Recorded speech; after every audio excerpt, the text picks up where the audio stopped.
네, 2장 7절입니다. 여호와 하나님이 땅에 흙으로 사람을 지으시고 생기를 그 코에 불어넣으시니 사람이 생명이 되니라. 왜 흙이죠? 왜 하필 흙으로 만드신 거죠?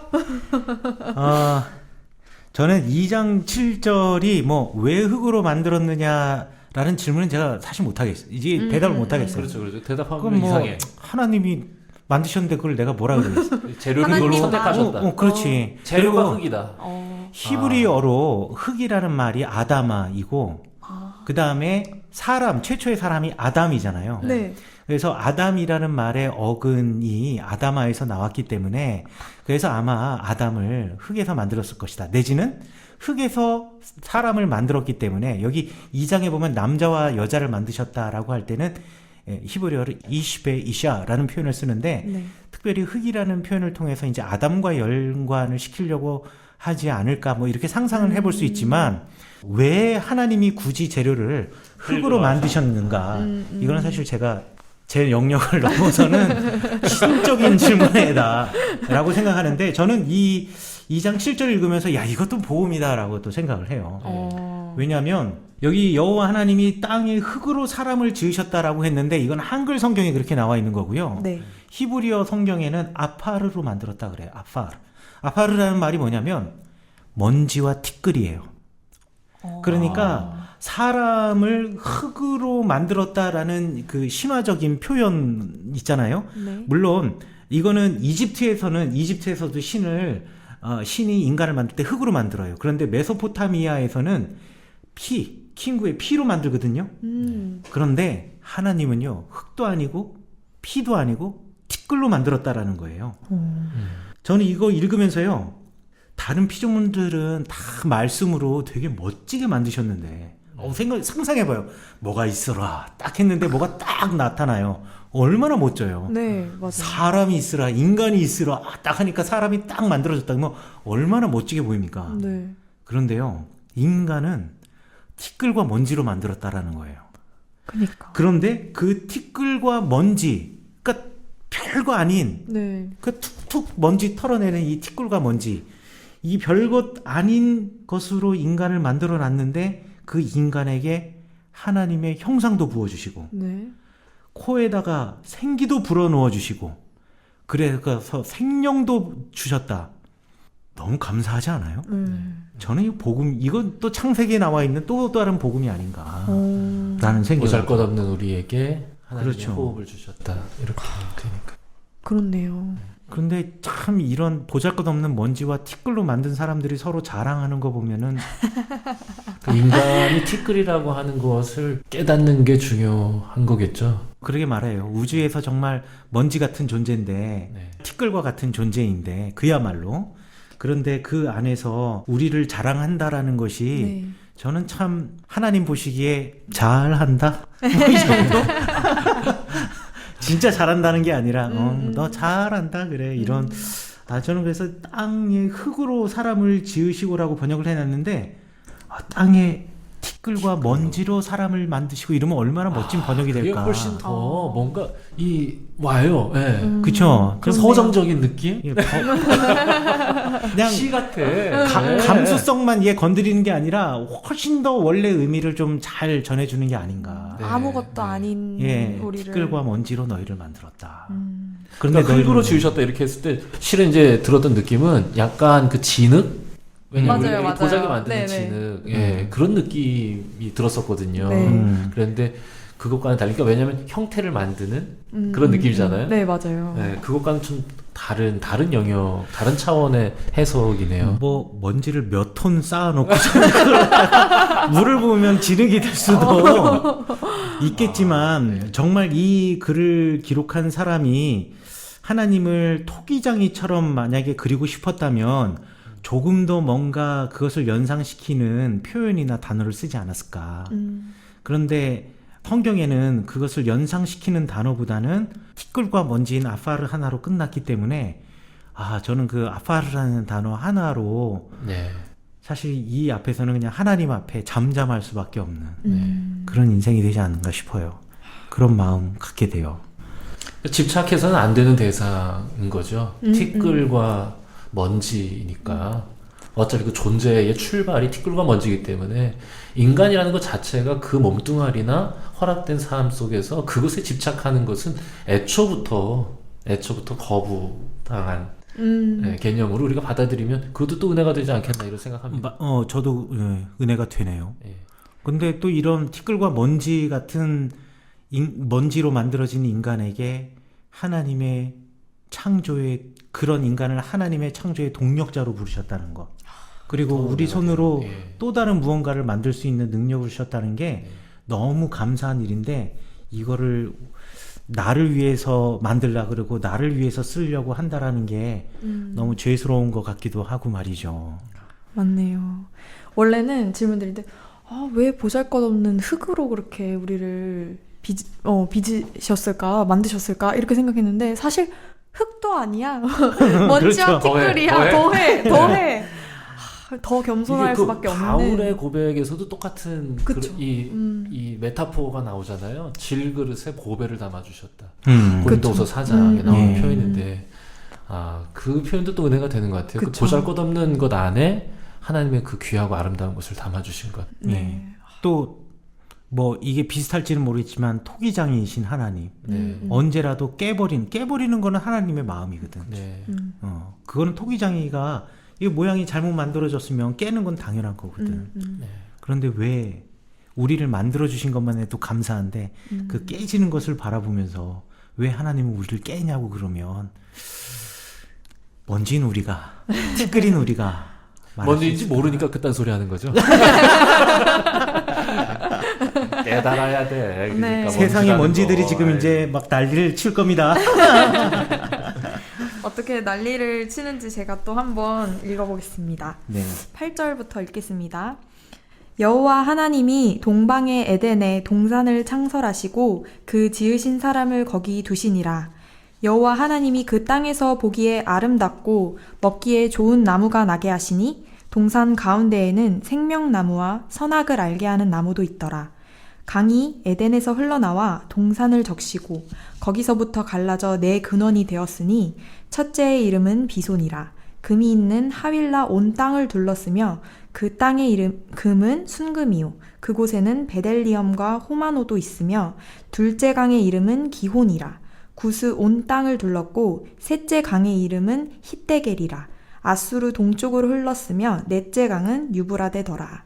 여호와 하나님이 그 사람을 이끌어 에덴 동산에 두어 그것을 경작하며 지키게 하시고 여호와 하나님이 그 사람에게 명하여 이르시되 동산 각종 나무의 열매는 내가 임의로 먹되 선악을 알게 하는 나무의 열매는 먹지 말라. 내가 먹는 날에는 반드시 죽으리라 하시니라. 아멘. 이 부분에서는 일단 1차적으로 제가 궁금했던 거는 8절에 나왔던 동방의 에덴에 동산을 창설하셨다고 하셨는데 에덴은 어디일까? 문득 궁금해지더라고요. 에덴은 어디인가요? 모르죠. 야, 이거 뭐 질문에 다 모른다고 아는 게 뭐예요? 에덴에 대해서 알고 싶으면은 네네. 제임스 딘에게 물어봐야 될 것 같아요. 이거 뭐야? 에덴의 동쪽. 근데 이거 네네. 정말 뭐 우리만 궁금한 게 아니라 에덴이라는 말의 어근을 네. 어떤 학자들은 이제 우가리더 에디누에서 이해하려고 해요. 이 에디누라는 말이 1차적으로 이제 평지나 초원이라는 뜻이에요. 예, 평지나 초원, 아주 푸른 초원을 가리키는데 에디누라는 이 발음이요. 에리두라는 도시와 비슷하다라고 해서 메소포타미아의 에리두라고 하는 인류 역사상 가장 오래된 도시입니다. 오. 예, 메소포타미아에서 가장 오래된 도시거든요. 그렇군요. 그 에리두가 에덴이 아니었겠느냐라고 말하는 사람들이 있어요. 그러나 간단하게 어근이 달라요. 네. 그렇군요. 그리고 또 이 에리두가 에덴일 수 없는 게 우리 성경에서 읽었던 것처럼 네. 이 에덴에서 강이 4개나 흘러나오잖아요. 네. 에리두에서는 흘러나오는 강이 없어요. 네. 유프라테스 강가에 있는 도시인 것은 분명해요. 그리고 그 에리두라는 마을 주변으로 이렇게 습지대가 조성이 되어 있어서 네. 그냥 일단 딱 보기에 아름다운 거는 확실해요. 하지만은 성경에 나와 있는 기록에 근거해서 에덴을 찾으려고 하는 시도는 일단 좀 어리석다라고 저는 생각을 해요. 그리고 여기 4개의 강 중에서 우리가 알고 있는 강은 2개밖에 없어요. 맞아요. 유브라데, 이거는 유프라테스 강이고요. 히데겔이라고 하는 강이 이게 티그리스 강입니다. 그러니까 히데겔과 유브라데라는 2 강을 제외하고 네. 기혼이라는 강, 기혼 3문제가 들어봤어도 기혼이라는 강이 어디 있는지 모르겠어요. 그리고 비손이라고 하는 강 어디 있는지 몰라요. 그러니까 이거는 특별한 장소를 지칭한 말이라기보다는 네. 성경을 기록한 사람이 가장 이상적으로 생각하는 곳, 그것을 이야기한 것이라고 생각하는 것이 맞는데, 네. 에덴이라는 말보다 저는 오히려 더 관심 있는 게 동산이라는 말에 더 관심이 많아요. 네. 동산이라는 말, 이 동산이라는 말이 히브리어로는 간이라고 써 있어요. 간. 네. 간. 네. 우리 위 간 할 때 그 간. 발음은 똑같아요. 네. 그래서 간 에덴이라고 이야기를 하는데, 이 간이라는 말은 사실 그 페르시아 말에서 차용한 말이에요. 네. 차용한 말인데 2가지 뜻이 있습니다. 첫 번째, 과수원이란 뜻이 있어요. 풍요로운 열매들이 이렇게 맺혀 있고, 여기 보세요. 여기 보면 네. 에덴 동산에 나무의 열매들 막 네. 매달려 있는 네. 과수원의 의미를 가지고 있고요. 또 하나, 이 간이라는 그 말은 항상 물 공급이 잘 되는 울타리 쳐져 있는 정원을 뜻하는 말인데, 더 구체적으로 이 간이라는 말이 가장 많이 사용되는 데가 어디냐면 왕궁의 정원. 구별된 정원이네요. 그렇죠. 왕궁의 정원이 울타리 쳐져 있는 네. 왕궁의 정원. 생각해 보세요. 이제 메소포타미아 당시의 자연 환경이 지금과는 좀 다르다 손 치더라도 바깥에 왕궁만 벗어나면 척박한 땅이에요. 네. 그렇죠. 그런데 그 왕궁, 사각형으로 되어 있는 왕궁의 한가운데에는 아름다운 꽃이 있고, 그 다음에 푸른 풀들이 자라고 있고, 물들이 거기를 지나가고 있고, 그리고 새들이 와가지고 거기서 짹짹거리고 있고, 그야말로 파라다이스나 따로 없겠죠. 네. 그러니 이 에덴 동산, 간 에덴을 이야기하는 사람은 어떤 특정한 지역, 거기가 뭐 에리둔이 아니냐, 이게 문제가 아니라, 네. 하나님께서 우리 인간에게 그렇게 아름다운 곳을 살게 해주셨다는, 아름다운 곳에서 물도 부족하지 않고 네. 주변처럼 척박한 곳도 아닌 하나님의 보호가 있고 늘 하나님이 가꾸어 주시는 곳, 이곳에 우리 인간을 살게 해주셨다라는 것, 그것을 우리를 위해서 만들어 주셨다라는 거, 그거를 말하고 싶었던 것 같아요. 그래서 에덴 동산이 어디인가요? 라는 질문은 세상에 어느 누구도 대답할 수 없는 거고요. 다만 우리가 더 중요하게 생각해야 되는 것은 하나님이 우리에게 그런 아름다운 동산을 만들어 주셨다. 우리를 위해 구별하신 울타리 쳐진 동산. 그렇죠. 그러니까 그게 이제 나중에 가서 하나님께서 구별하셔서 이스라엘에게 주신 가나안이라고 하는 개념으로 확장된다고 생각해도 되나요? 충분히 가능한 설교자적인 해석인 것 같아요. 네. 설교자적인 해석은 어차피 그렇게 구별하셔서 그렇죠. 그 안에서 에덴에서 아담이 그 하나님의 명령과 질서를 지켜야 했던 것처럼 이스라엘이 그 구별된 땅에서 그 같은 명령 앞에 순종하기를 바랬던 것. 그러나 아담도 불순종하여 추방당했고 이스라엘도 불순종하여 추방당했다는 메타포로 이해하는 건 어떻겠나. 와, 그것도 괜찮아요? 좋은 설교의 소재인 것 같아요. 검사받은 기분이네요. 네. 이게 좋다니까. 이래서 제가 항상 전화합니다. 네, 이렇게 해도 되느냐고 허락받는 거예요. 네. 그런데 그렇게 아름다운 땅에서도 하나님께 죄 지으면 쫓겨나는데, 그쵸? 네. 물론 3장의 이야기이긴 하지만 겁 없이 이 땅에서 우리가 살아가고 있는 우리는 여기서 쫓겨나면 더 이상 갈 데가 어디 있나 모르겠어요. 그렇네요. 아니 그 에덴이라고 하는 단어가 네. 기쁨이라는 뜻이라면서요? 네, 맞아요. 즐거움, 기쁨, 풍요로움. 네. 뭐 영어로 하면 enrich 이런 뜻이에요. 풍성함. 풍요롭게 하다, 풍성함. 이건 어근에서 울타리 벌써. 안에서 느끼는 풍성한 삶. 하나님이 지키신 그 법도와 섭리 안에서 누리는 풍성한 삶이 있는 곳 에덴 동산. 아, 이거 은혜 됩니다. 그럼 의미적으로 따지면 우리가 살고 있는 이곳이 에덴 동산이네요. 그래야 하지요. 하나님의 율법 아래 그리스도의 복음 안에서만 살고 있다면. 네. 그럼 우리가 에덴에서 살 수 있는 거네요. 그러기를 바라시는 것이라 생각하고요. 네. 우리가 그 다스림 안에 살아간다. 이건 너무 좋은데? 네. 나 이거 설교해야겠는데? 그렇네요. 이거 너무 좋은데요? 네. 아, 그 울타리를 벗어나는 순간 모든 것이 망가지는 거니까. 요즘에 말하는 하나님 나라라고 생각하면 될까요? 에덴이? 그건 또 다른 건가요? 하나님의 다스림이 있는 곳 안에서 네네. 인간이 자신의 뜻과 의지를 하나님의 다스림 앞에 내어놓을 수 있다면, 그렇게 겸손할 수 있다면 그 사람은 저는 선을 넘지 않는다, 울타리를 넘지 않는다고 생각하거든요. 그곳이 곧 하나님의 나라죠. 하나님의 다스림이 있는 곳이고. 저는 괜찮을 것 같은데요. 목사로서. 저도 좋은 것 같아요. 네. 좋은 아이디어인 것 같아요.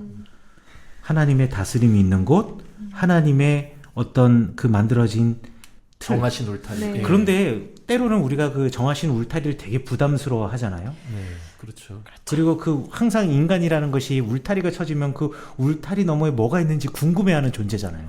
맞아요. 맞아. 18금 뭐 이런 거, 19금 이런 거 있으면 괜히 한 번쯤 케이블 돌리다가 19금 나와서 까만 화면에 나오면 괜히 이게 비밀번호가 뭔지 익성 목사님 그런가 보죠? 아, 네, 이거 위험 발언입니다, 이거 지금. 네, 요거 편집 들어갑니다, 이거. 편집. 왜 쓸데없는 소리 해가지고 그래, 지금. 큰일 나려고 지금. 저 그런 사람 아닙니다. 저 그런 사람 아닙니다. 여러분, 이거 참. 여러분 이거 다 거짓말인 거 아시죠? 다 거짓말인 거 아시죠? 그러니까 은혜롭게 가다가 말이야, 지금 18금, 19금 지금 이거. 아이고. 그 울타리를 벗어나고 싶은 인간의 욕망을 우리가 다스릴 줄 알아야 되는 것 같아요. 정말 우리가 다스려야 하고 우리가 제어해야 할 것은 피조물이 아니라 우리의 욕망인 것 같아요. 네. 근데 여기 15절에 아주 재밌는 표현이 있어요. 제가 사실 이거 저도 그렇게 심각하게 생각을 하지 않다가 이번에 다시 곰곰이 읽다가 알아낸 사실, 이거 좀 알아냈다라고 하면은 야, 너 그것도 몰랐냐 이렇게 생각할 수도 있는데 저 그동안 뭐라고 생각했냐면 노동은 에덴에서 쫓겨난 아담이 받은 형벌이라고 생각을 했어요. 저만 그렇게 생각했나요? 아닙니다. 그렇죠. 많은 사람이 되게 생각하는 많은 사람들이 사람들이. 그게 형벌로 알아요. 예. 그렇죠. 예, 노동을 통해서만 먹을 수 있는 것. 그리고 그 노동, 그 이전에는 그냥 다, 그냥, 무의도식? 그렇지. 그런 개념이에요. 에덴 네. 동산에서 열매가 막 맺혀 있으면 그거 그거 따먹기만 하면 따먹는 되고. 거야. 네. 우리는 따먹는 그 행위 자체는 노동이라 생각하지 않잖아요. 그쵸. 이미 하나님이 주신 거니까. 그런데? 그런데 여기 15절에 보니까 하나님이 그 사람을 이끌어 에덴 동산에 두어 그것을 경작하며 지키게 하시고. 네. 경작하다. 네. 지키다. 이게 노동이잖아요. 네, 맞아요. 에덴 동산에도 노동이 있었던 거예요. 네. 태초에 노동이 있었다. 네. 저는 그래서 이게 노동이 형벌이 아니구나. 이 노동이 우리가 즐거워하고 행복해야 하는 일이구나. 네. 맞아요. 그렇죠. 제가 이거 하면서 사실 회개했습니다. 때로는 이 목회자에게도요, 목회가 일일 때가 있어요. 그리고 이게 형벌처럼 느껴질 때가 있단 말이에요. 이거는 뭐 제 신앙의 고백입니다. 네, 너무 확 와닿는 표현이네. 그렇죠, 형벌. 네, 왜 나에게 내가 이런 도대체 힘든 왜 내가 이렇게까지. 그래 말이에요. 네. 그런데 에덴 동산에서 하나님께서 우리에게 에덴 동산을 주시고 그곳을 경작하고 지키게 하신. 네. 그러니까 에덴 동산에서 우리가 살기 위해서는 벌거벗고 그냥 누워 있으면은 벌리고 입 있으면은 왜 수주 대토라 그러죠. 그 토끼가 감나무 밑에서 입 벌리고 있다 갑자기 감 하나 떨어졌다고 그 감나무 밑에서 계속 입 벌리고 있는 어리석은 토끼처럼 그냥 에덴 동산에서 그냥 가만히 무의도식하면 하나님이 먹을 걸 죄다 싸다 주는 것처럼 제가 착각하고 있었던 것은 아닌가라는 생각이 제가 들더라고요. 그래서 저는 15절 읽으면서 내가 왜 여태까지 이 말씀을 그냥 지나쳤지? 왜 이 말씀을 생각 못했지? 이런 생각이 들더라고요. 그러니까 노동이 단지 우리를 괴롭게 만드는 형벌이 아니라 우리를 더 풍성한 삶으로 이끄는 하나님의 어떤 장치 같았다. 인간의 삶에 부여하신 그렇게 이해하는 게 굉장히 은혜가 되는데요. 예. 그거를 망가뜨리는 거, 그 일의 어떤 그 가치, 그 일의 의미를 망가뜨리는 거는 우리 인간의 선택, 잘못된 선택이나 태도에 있는 것이지 그 일 자체에 있는 것이 아니라고 하는 이해가 저는 진짜 은혜가 되는 것 같아요. 네. 그리고 우린 또 노동은 소중하다 이야기하는데 예. 사실 어른들에게 노동은 소중하다 이러면 꼭 사회주의자 같은 그런 느낌도 그 들고. 노동이란 단어 자체가 그 약간 노동이라는 빨갛죠. 그렇죠. 예. 아, 그 노동의 문제인가? 노동이 단어란 문제인가? 일로 바꾸도록 아, 하겠습니다. 일로 바꿔야 되나? 하는 일? 예. 근데 우리가 하는 일 자체가 얼마나 소중하고 이게 태초에 하나님으로 받은 네. 받은 그 우리의 사명인지. 특권이기도 할 것 그 같아요. 특권이기도 하고요. 풍성함을 누리는. 예. 네. 네. 그래서 저는 이 구절이 너무나 은혜가 되었던 것 같아요. 아멘입니다. 자, 그럼 18절 가볼까요? 아, 네. 18절입니다. 여호와 하나님이 이르시되 사람이 혼자 사는 것이 좋지 아니하니 내가 그를 위하여 돕는 배필을 지으리라 하시니라. 아멘. 혼자 사는 것이 좋지 않다고 하시네요. 그렇습니다. 네. 아 이거 요즘 뭐 혼자 사는 삶, 네, 뭐 이런 거 막 뭐 나 혼자 산다 이런 거막 혼밥하고, 나오는데. 네, 나 혼자 산다. 싱글 나오고. 라이프가 요즘 맞습니다. 대세인데 예. 그럼 반드시 우리가 결혼을 해야 되는 건가요? 혼자 사는 게 좋지 않대요. 저는 한 번도 주례를 해본 적이 없는데 우리 주례를 해본 김영석 목사님의 입장에서는 요즘 혹시나 뭐- 혼자 나는 싱글로 살래요라고 하는 사람이 오면은 이거는 사실 뭐 성경에 나와 있는 얘기로 오늘날 그냥 이렇게 곧바로 갖다 대는 것이 꼭 좀 좋은 쉽지 것은 않- 네, 어려운 예. 것 같아요. 그렇지만 저는 요거를 그래서 이렇게 적용해야 된다 생각합니다. 이게 뭐냐면 혼자 사는 것, 마치 저 혼자인 것처럼 살아가는 것. 나만은 나라도 성공하겠다라고 생각하는 자기중심적인 인간이 좋지 않다. 아. 서로 돕는 배필로서 이 공동체와 사회의 일원으로 살아가는 거. 이걸 좋다고 말씀하시는 게 아닐까요? 이제 이렇게 하는 거죠. 그러니까 이게 모든 인간의 그 죄성의 뿌리는 결국 자기중심성이거든요. 저만 아는 이기적인 마음. 이것이 모든 죄의 뿌리고 그것 때문에 세상이 망가지고 불균형과 부조리가 생기는 거니까 하나님께서 원하셨던 것 그것 자체가 인간이 자기라는 감옥을 깨고 서로 돕는, 서로를 지지하고 지탱하고 지켜주는 존재로 사는 것이 옳다라고 하는 입장으로 이거를 이제 설명해 주면은 좀 이해가 되지 않을까. 그렇다면 네네. 이제 혼자 사시는 분들이라 해도 사회의 일원으로서 공동체를 위하여 나 하나의 이익이 아니라 공공의 유익을 위하여 살아간다면 그는 하나님의 뜻 가운데 살아간다고 이야기해 줄 수 있을 것 같아요. 김영석 목사님은 랍비가 돼야 돼. 그렇습니까?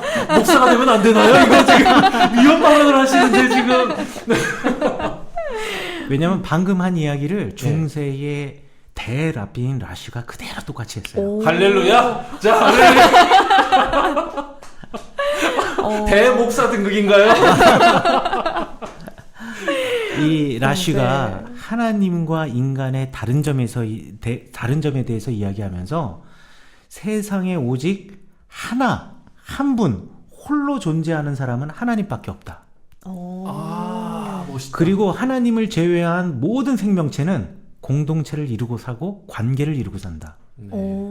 관계 없는 삶은 없다. 네. 다만 홀로 계신 분, 관계를 맺지 않고서도 존재할 수 있는 사람은 하나님밖에 없다. 아멘. 그렇기 때문에 홀로 있지 않은 것이 좋지 않다. 이게 미혼이면 뭐 문제가 있다거나 내지는 뭐 결혼을 안 하고 독신으로 살아가는 사람에게는 뭔가 문제가 있다라는 의미라기보다는 네. 지금 김영석 목사님 말씀하신 것처럼 인간이 홀로 존재하지는 않는다는 거예요. 홀로 존재하려고 하는 사람, 네. 홀로만 존재하려고 하는 사람은 이거는 스스로 하나님의 위치에 올려서려고 하는 사람이라는 거예요. 적어도 우리가 피조물이라는 것을 인정하고 하나님이 우리를 창조하셨고 우리가 그 간에서 공동체를 이루고 살아간다면 마땅히 지켜야 할 것은 누구와 바른 관계를 맺고 살아가는 것이 중요하다는 것이요. 그러니까 요즘에 이제 저는 아직 대학교를 다니니까 물론 아직 사회에 나가보진 않았지만 근데 개인주의가 정말 이렇게 느껴져요. 우리가 점점 이렇게 나아가고 있구나. 점점 개인주의로 가고 있구나. 이런 걸 벌써 느끼고 있거든요. 저는 한국 와가지고 지금 온 지 한 3개월 좀 넘었는데 이런 표현이 좀 맞을지 모르겠지만 뭐 이딴 나라가 다 있어 이런 느낌이 들어요. 조심하시기 바랍니다. 위험한데요. 네. 위험합니다. 이러면 편집 요구합니다. 네. 정말로 개인주의적이고요. 정말로 자기밖에 모르고요. 갑이라고 생각하는 사람은 철저하게 갑이고요. 너무하다는 생각이 들어요. 이스라엘이라는 나라의 교육을 뭐 제가 이스라엘을 우상화하거나 아니면 이스라엘이 뭐 가장 이상적인 사회다라고 말하지는 않겠는데 뭐 그렇게 욕먹는 나라이긴 함에도 불구하고 이스라엘의 그 교육은 철저하게 공동체 중심이에요. 네. 공동체 중심이어서 학교 수업 시간에 그 수업들 있잖아요. 네. 뭐 이제 예은 자매도 이제 초등학교 선생님 될 거 아니에요? 네. 아이들 수업 시간에 혼자 하는 숙제가 그렇게 많지 않아요. 늘 공동체가 함께 그룹을 지어서 숙제를 해요. 네. 그리고 그렇게 하기를 원해요, 선생님이. 맞습니다. 그래서 그룹을 지어서 오늘은 이 집 가서 숙제하고 오늘은 저 집 가서 숙제하고 그러면 이제 부모님들끼리 서로 연락을 해요. 그래서 오늘 뭐 어느 집에 간다, 어느 집에 간다. 그러면 몇 시까지 있냐? 그럼 몇 시가 되면 우리가 그 집에 가서 뭐 하겠다. 그러면 우리가 그 집에 애들 데려오기 전에 우리가 여기서 저녁 먹여서 보낼게. 이러면서 네. 자연스럽게 아이들도 공동체가 만들어지고 부모님들도 공동체가 만들어져요. 그리고 수업 중에 초등학교 1학년부터 6학년까지 드라마 수업이라는 게 있어요. 그 드라마 수업이라는 게 뭐냐면 그 자기네들끼리 연극을 만드는 거야. 재밌다. 그렇지. 그래가지고 방과 후가 되면은 거기는 그런 학원이라는 게 존재하지 않아요. 그럼 아이들이 끝나면 어느 집에 가가지고 드라마 만들어요. 그럼 드라마만 만들 수 있겠어요? 그 시간 동안? 네. 말도 안 되지. 2시부터 6시까지 4시간 동안 그 드라마를 한 달 동안 만들고 있는데 놀라는 얘기예요. 그쵸. 그 4명이서 함께. 같이 놀으라는 얘기예요. 그렇게 해가지고 공동체. 예. 그리고 또 제가 이스라엘 교육 얘기가 나왔으니까 여담을 하나 제가 또 흥분하면서 이야기를 하는데 우리 아이들이 이스라엘에서 여기 와가지고 학교 가는 걸 너무 싫어해. 왜냐하면 그 분위기가 공동체의 분위기가 함께 끼워주고 놀아주는 분위기가 아니라 끼리끼리 모이거나 아니면 왕따 시키는 분위기 있잖아요. 네. 그래서 우리 아이가 학교에 갔는데 학교에 가자마자 첫날에 아이들 중에 한 리더급 되는 아이가 오더니만은 우리 딸에게 너 아무개 쟤랑 놀지 마. 쟤랑 놀면 우리랑 친구 못해. 이러더라는 거예요. 그래서 우리 딸이 그 말 자체를 이해를 못하는 거예요. 노엘이가 지금 6학년 지금 6학년 돼요. 됐어요. 됐는데 6학년인데 지금 그러니까. 정치적 발언이거든요. 편가르기. 그러니까 얘가 그 말 자체가 이해가 안 되는 거예요. 왜 내가 쟤랑 놀면 안 되고 쟤랑 놀면 너랑 친구가 안 되냐라는 그 시스템 자체, 그 문화 자체를 그렇죠. 이해를 못해서 거의 패닉이 들어와서 집에 와가지고 엄청나게 얘가 혼자서 그걸 며칠을 고민하다가 나중에 얘기를 한 거예요.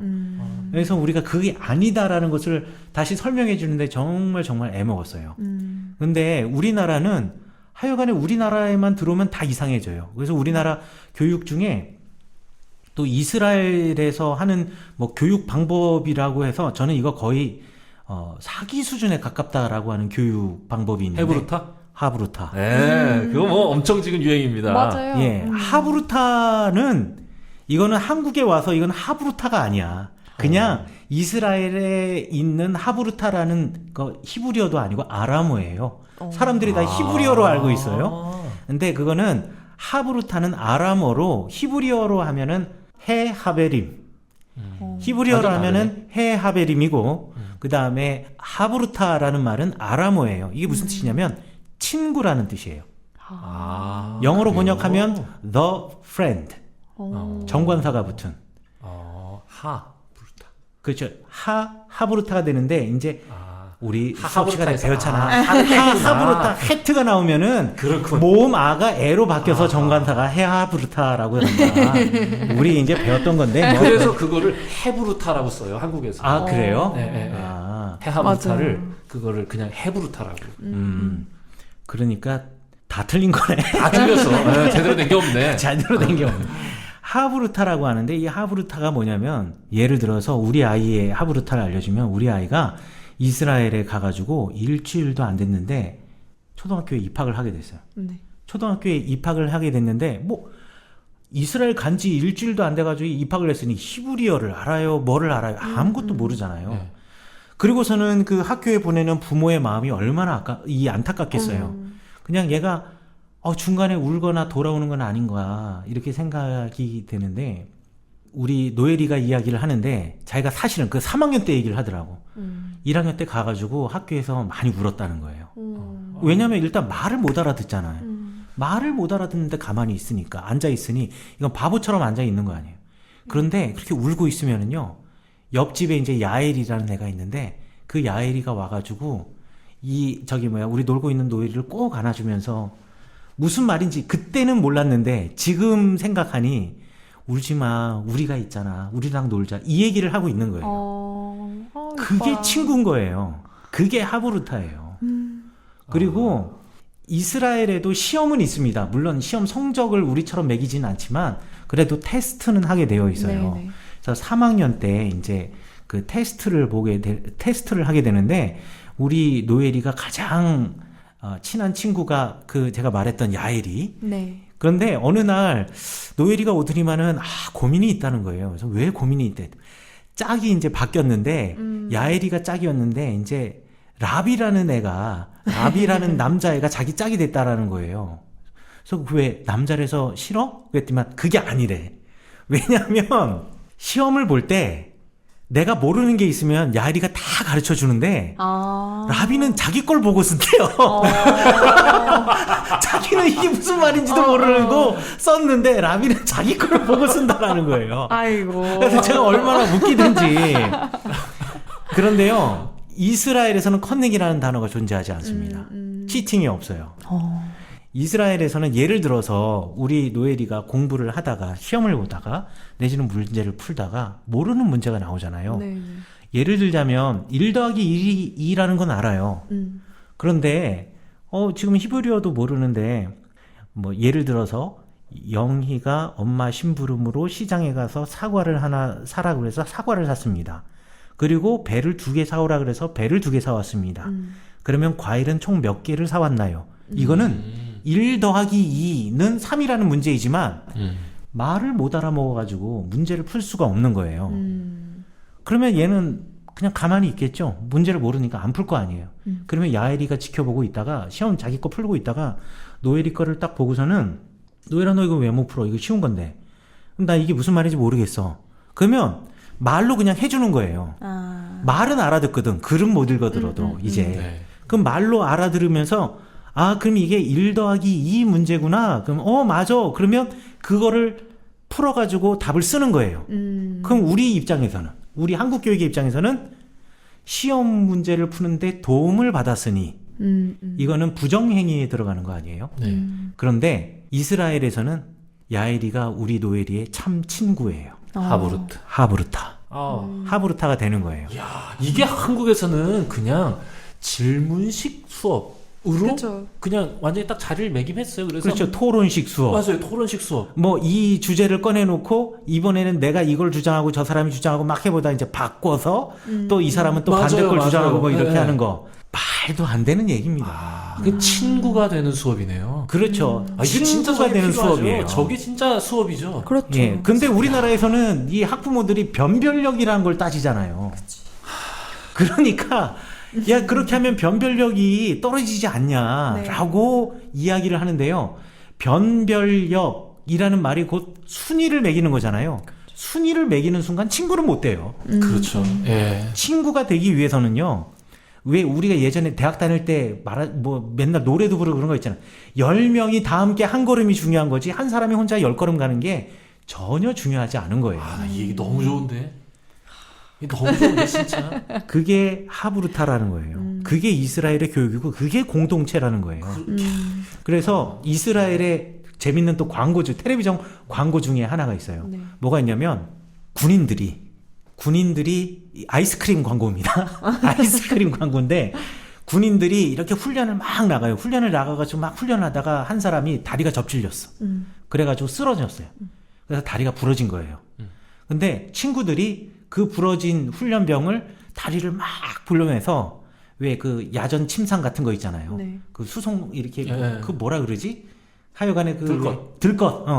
들것에 그 친구를 올려놓고 다 메고서는 다 함께 달려서 그 애 집으로 가요. 집으로 가면 그 엄마가 그걸 보고 친구들 보고 너무 고맙다 하면서 이제 아이스크림을 다들 나눠주는 아이스크림 선전이야. 근데 그게 이스라엘의 문화예요. 그리고 그러한 문화들이 계속 차곡차곡 쌓여가는 거예요. 그래서 이스라엘의 전쟁 룰 중에 한니발 룰이라는 게 있어요. 한니발 룰이라는 게 뭐냐면 적진의 아군을 단 한 명도 산채로 남겨두지 않는다라는 거예요. 그러니까 만약에 우리가 전쟁을 하다가 누군가가 우리 아군이 저기에 인질, 포로로 잡혔어요. 반드시 구해온다라는 거예요. 절대로 남겨두지 않는다라는 거예요. 너무 멋있다. 진짜. 포로가 하나가 있으면 우리가 100명, 200명의 포로를 그 한 명과 맞바꿔도 포로를 절대 한 명도 남겨두지 않는다라는 게 한니발 룰이에요. 서로가 서로의 키퍼가 되는 거죠. 그렇죠. 이게 그러니까 굉장히 중요한 주제라고 생각해요. 앞으로 이제 차차 나오게 될 텐데 네. 서로가 서로의 키퍼가 되는 거. 이게 저는 오늘 이 말씀 돕는 배필이라는 게 그렇죠. 서로의 키퍼가 되는 그게 거. 공동체거든요. 하브루타. 그래서 이스라엘 군인들이요 전쟁에 나가서 두려워하지 않는 이유가 내가 잡혀도 누군가 와서 반드시 날 데려간다라는 확신이 있기 때문에 그런 거예요. 그러니 국가에도 충성할 수 있는 거야. 아니, 국가는 나를 버리지 않는다. 이런 마음을 가리키는 게 진짜 교육 아니겠어요, 진짜? 그렇죠. 이것만 있으면 다 할 수 있을 것 같아요. 이게- 요즘 애들은 그냥 개인의 실력만 키우려고 그러는 것 같아. 근데 많이 맞아요. 함께 이루어갈 꿈을 꾸게 하는 거. 이게 진짜 성숙한 건데. 예, 예은자매의 어깨가 무거워요. 네, 무겁습니다. 부탁합니다. 그래서 우리는 늘 공동체를 이루는 존재라는 거예요. 네. 공동체. 저는 이게 그래서 참 중요한 생각이라고 생각합니다.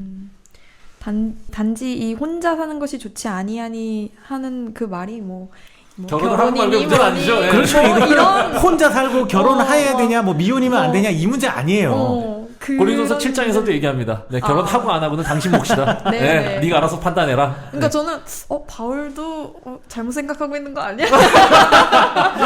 좋지 않다 그랬어. 막 이러면서 뭐지? 막 이랬는데 예. 네. 결국에는 중요한 건 우리가 함께 서로 도우면서 살아가는 것. 그걸 하나님께서 원하신다는 거를 그런 말씀을 의미에서 아담에게 돕는 배필로 이제 나중에 이제 나오는 얘기지만 네. 여자를 허락한 것, 네, 네. 이 여자를 허락한 게 단지 여자가 그 뭐 이렇게 서포트하는 사람, 네, 네. 뭐 내지는 뭐 남자보다는 조금 이렇게 열등한 존재 이런 의미가 아니라 남자와 여자라는 성이 여기 등장했을 뿐이지 결국 강조하고 싶었던 것은 공동체, 함께 존재하고 서로를 서로 지키는 돕는 존재가 거, 되는. 서로 지켜주고 이 존재가 필요한 거예요. 그래서 우리 김영석 목사님이 아주 좋은 말 하셨는데요. 지킨다라는 거. 지킨다라는 거. 여기 15절에서도 에덴 동산에 두어서 에덴 동산에 있는 그것들을 경작하고 지키게 한다라 그러잖아요. 네. 예, 지켜주는 거. 이거 아주 중요한 것 같아요. 우리 좋네요. 계속 19절 가볼까요? 네, 우리 19절. 잡담으로 거의 지금. 그래도 이런 잡담은 괜찮아. 네, 잡담 속에- 재밌어 하시죠? 재밌으시죠, 여러분들? 예. 네. 예. 19절 읽어보겠습니다. 여호와 하나님이 흙으로 각종 들짐승과 공중의 각종 새를 지으시고 아담이 무엇이라고 부르나 보시려고 그것들을 그에게로 이끌어 가시니 아담이 각 생물을 부르는 것이 곧 그 이름이 되었더라. 아담이 모든 가축과 공중의 새와 들의 모든 짐승에게 이름을 주니라. 아담이 돕는 배필이 없으므로 여호와 하나님이 아담을 깊이 잠들게 하시니 잠들매 그가 그 갈빗대 하나를 취하고 살로 대신 채우시고 여호와 하나님이 아담에게서 취하신 그 갈빗대로 여자를 만드시고 그를 아담에게로 이끌어 오시니 아담이 이르되 이는 내 뼈 중에 뼈요 살 중에 살이라 이것을 남자에게서 취하였은즉 여자라 부르리라 하니라. 이러므로 남자가 부모를 떠나 그의 아내와 합하여 둘이 한 몸을 이룰지로다. 아담과 그의 아내 두 사람이 벌거벗었으나 부끄러워하지 아니하니라. 아멘. 그럼 세상의 모든 것의 이름을 전부 아담이 지었나요? 이런 정말 어려운 질문이네요. 진짜 언어의 창시자인가요? 이 초등학생 같은 질문. 초등학교 선생님이니까. 선생님이 될 거니까. 예, 이름을 붙여준다라는 것은 사실 그거를 다스린다라는 의미를 가지고 있어요. 그거를 그렇군요. 예, 이름을 붙여준다라는 것은 그것을 다스려준다라는 의미가 고대 히브리인들의 의식 구조 속에서 있었어요. 그러니까 첫 번째 우리 창세기 이야기에서도 나온 것처럼 인간은 자연을 다스리고 정복하는 존재라고 네. 그때 당시 사람들이 생각을 했어요. 네. 이거를 진짜 오늘날로 생각해가지고 왜 자연을 다스리고 정복해야 되냐, 자연과 더불어 살아야 된다, 뭐 이렇게 비판하시면 안 되고요. 그러니까 예전 사람들에게 마인드가 그랬다라는 거예요. 우리 수메르 신화들 좋아하시는 분들을 위해서 다시 한번 얘기해드리면 네. 그 길가메시 서사시 같은 경우에도 보면 길가메시가 그 백향목 나무 숲에 가가지고 거기 있는 신들과 서로 전쟁하는 이야기가 나와요. 싸우는 이야기가 나와요. 그 이야기가 나오는데 그게 뭐 다른 게 아니고요. 그때 당시 수메르 사람들이 대규모의 건물을, 큰 건물을 짓기 위해서 큰 건물을 지으려면 석가래가 나무가 대단히 길어야 되잖아요. 네. 그런데 그렇게 큰 나무가 메소포타미아 지역에서는 자라지 않아요. 그거 자라는 데가 어디냐면 유프라테스 티그리스 강의 상류, 지금으로 따지면 시리아 북부와 레바논 동부 있는 쪽이 백향목 산지였어요. 그 백향목 산지에서 그 나무를 베 가지고 그 유프라테스 강을 따라서 나무를 보내면 하류에서 그거를 받아 가지고 건물을 짓는 거예요. 근데 예전에는 왜 그 샤머니즘이 있어서 나무에도 정령이 있다라고 생각을 했잖아요. 그러니까 그 나무의 정령과 싸우는 거예요. 그 길가메시가. 그게 나무를 베는 행위를 가리키는 거예요. 그러니까 이 나무의 정령과, 이 나무를 베기 위해서는 나무의 정령과 싸워서 이겨야 되는 거예요. 그러한 그 의식 구조를 가지고 있는 겁니다. 근데 제가 자꾸 이게 여담으로 빠져나가면. 아니, 재밌어요. 괜찮아요. 재밌어요. 괜찮으면 또 하나 여담.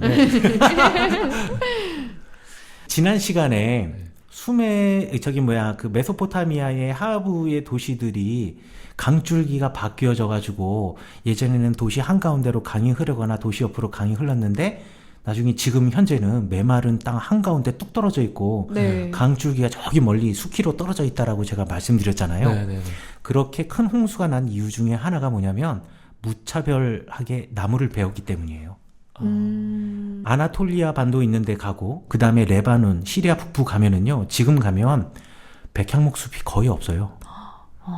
레바논의 성지순례 혹시나 이제 뭐 국제 정세가 좋아져서 레바논의 백향목 숲 보려고 레바논 성지순례 가서 백향목 숲 있는 데 가려면요, 버스 타고 한 3-4시간 들어가야 돼요. 근데 예전에는 레바논 동부와 시리아 북부가 다 백향목 산지였고 나무가 빽빽하게 들어섰던 곳이에요. 그래서 레바논의 깃발이 백향목이 안에 딱 들어가 있잖아요.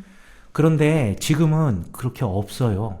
그 이유가 고대 메소포타미아 사람 시대 때부터 해서 무차별적으로 나무를 갖다 베었기 때문에요. 왜? 자연은 싸우고 정복해야 되는 대상이었기 때문에.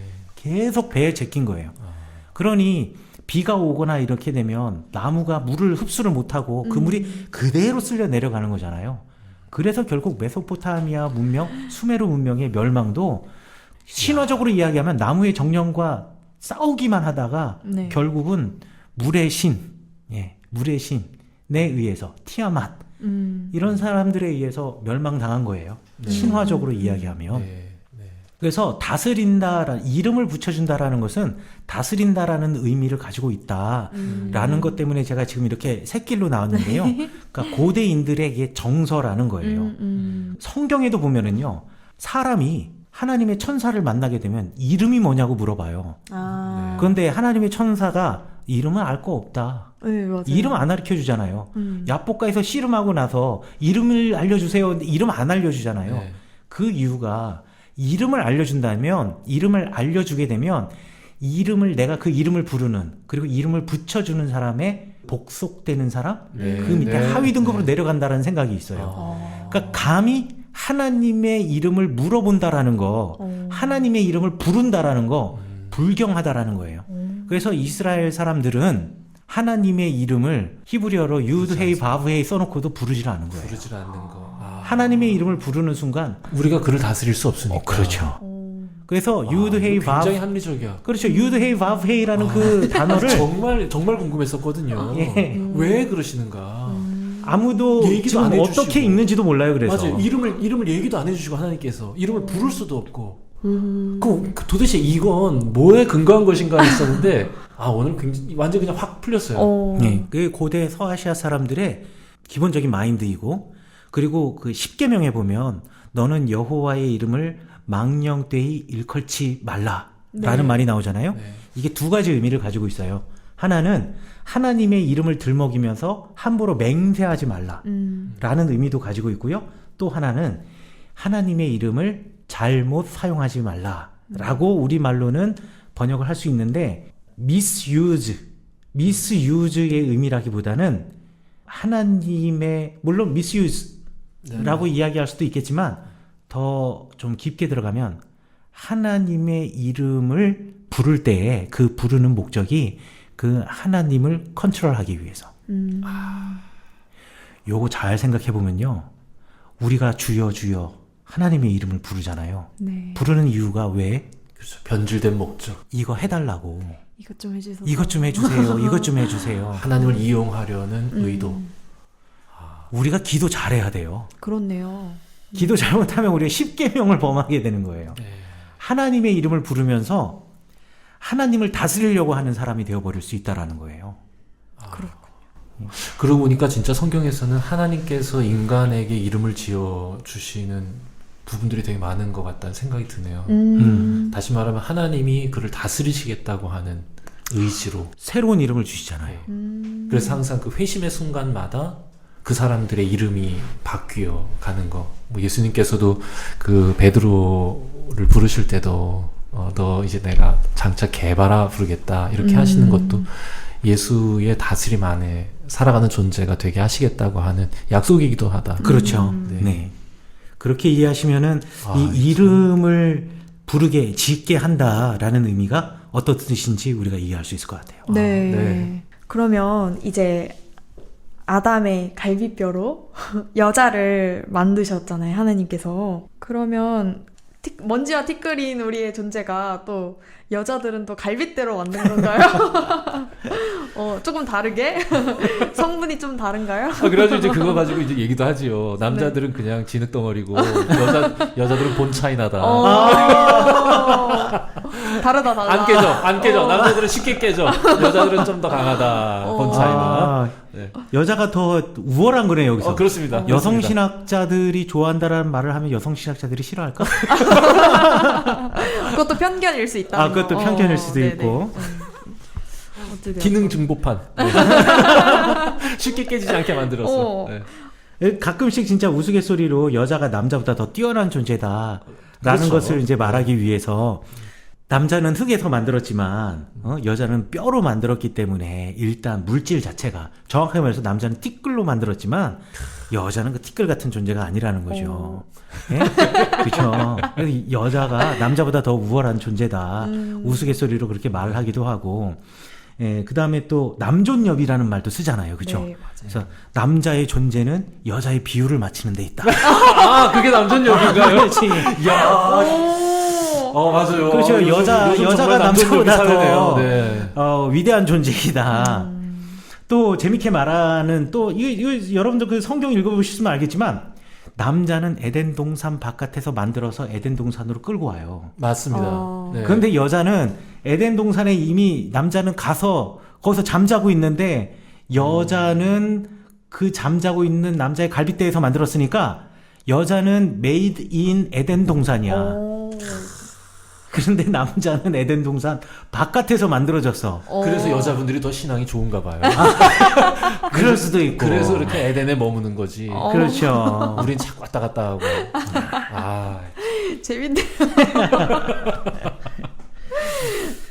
그래가지고 이 왜 여성들을 또 갈빗대에서 만들어졌냐 이거 가지고 이제 고대 또 메소포타미아 신화랑 연결시키는 사람들도 있고. 근데 뭐 요걸 만들 때 또 메소포타미아 신화뿐만 아니라 그 당시에 사람들이 가지고 있던 그 문화적인 배경을 가지고 비슷한 이미지를 그려냈을 수도 있을 거예요.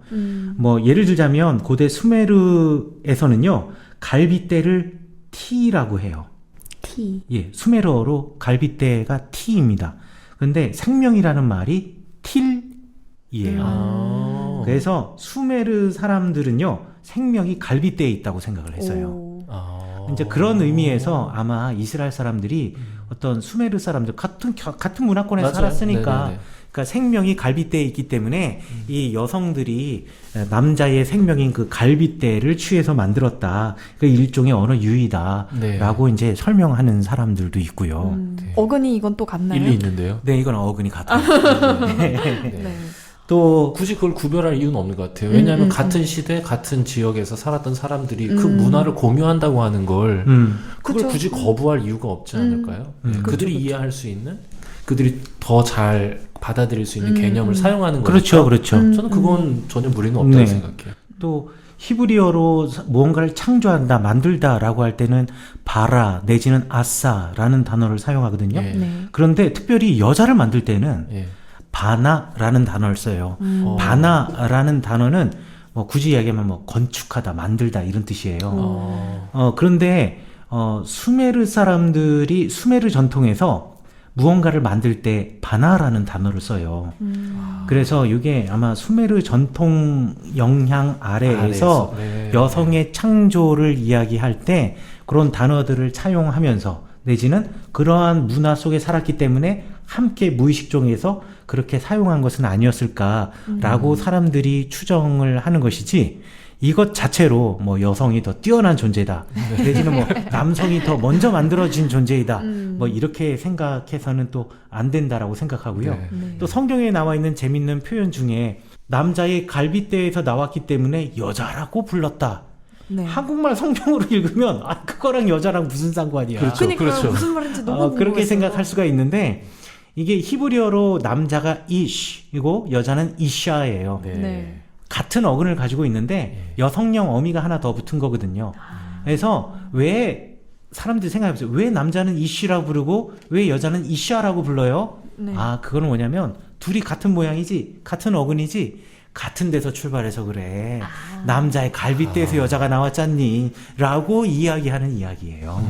그래서 이거는 일종의 언어의 유희다 네. 라고 생각하시면 될 것 같아요. 네. 이걸 이렇게 번역해서 못 알아들었군요. 그렇죠. 아. 네. 아니 근데 그 다음 절에 보면 남자가 부모를 떠나 그의 아내와 합하여 둘이 한 몸 이룰지냐 이렇게 돼 있는데, 솔직히 많은 사람들이 이런 질문합니다. 아담과 하와밖에 없는데 그 아빠 엄마는 누구냐? 이거 뭔 뜻이야? 그거 이거 뭐 하나님 떠나라는 거냐? 지금 내가 네 애비다. 그러니까 이거 막장 지금 드라마. 이거 지금 약간 그러니까 이거 문자적으로 이걸 읽어낼 때 이거 문제가 됩니다.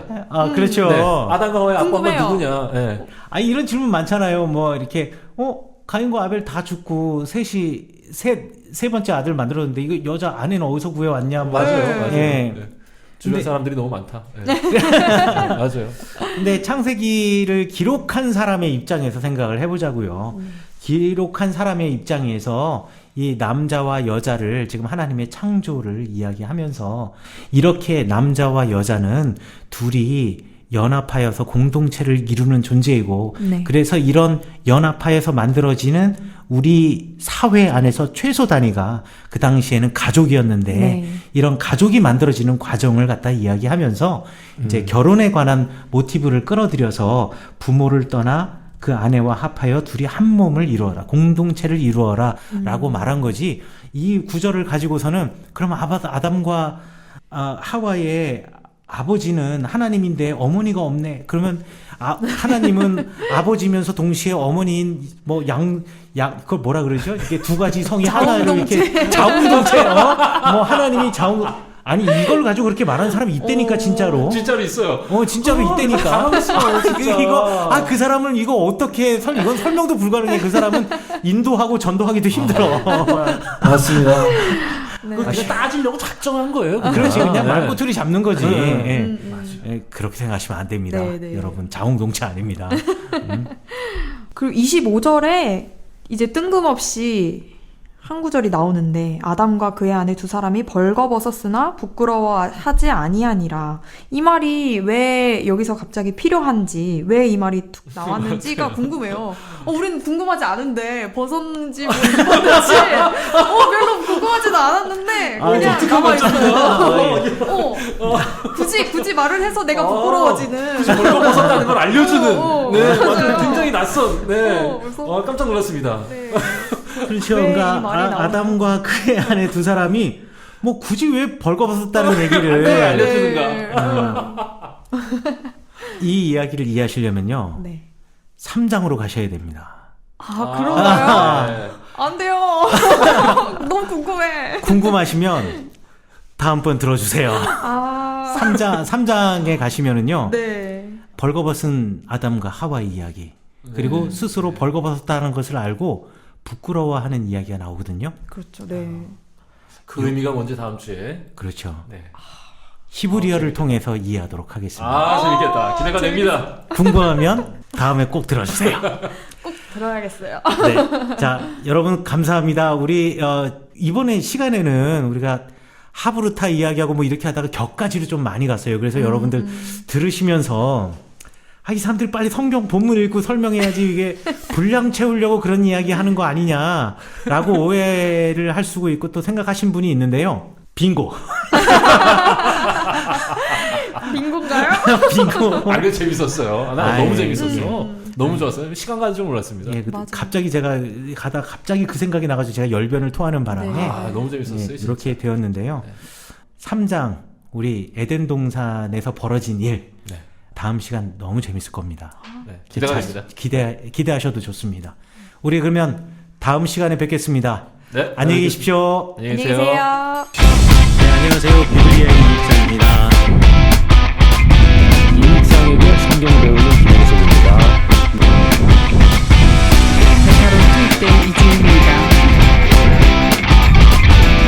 여기도 보시면은 나시린 교리가 나와 있어요. 이 여인이 신경 쓰지 마라. 온 사람이 다 볼 수 있는 그런 한조 같은 이런 자기 반성은 매우 훌륭한 거 아닙니까?